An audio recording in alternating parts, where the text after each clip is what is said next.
माझे परिपूर्ण सत्य।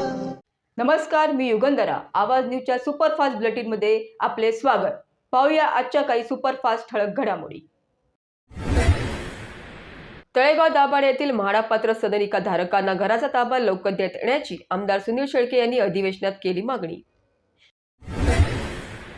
केंद्र व राज्य शासनाच्या योजनांची माहिती ग्रामीण भागापर्यंत पोहोचवण्यासाठी विकसित भारत संकल्प यात्रेचे आयोजन। मावळ तालुक्यातील 32 गावात देण्यात आली योजनांची माहिती। इंद्रायणी नदी सुधार प्रकल्पाला तात्काळ मान्यता देण्याची खासदार श्रीरंग बारणे यांची केंद्र सरकारकडे मागणी। तळेगाव जनरल मोटर्स प्रकरणात कामगारांना 25 लाख रुपये देण्यात येणार, उपमुख्यमंत्री अजित पवार यांची घोषणा। मावळ तालुका ओळे गावातील श्री मसोबा मंदिर व छत्रपती शिवाजी महाराज यांच्या मूर्ती प्राणप्रतिष्ठेचा समारंभ संपन्न। एसटी बस स्थानकांचा एमआयडीसी कडून होणार कायापालट। एमआयडीसी आणि एसटी महामंडळ यांच्या 600 कोटी रुपयांचा सामंजस्य करार।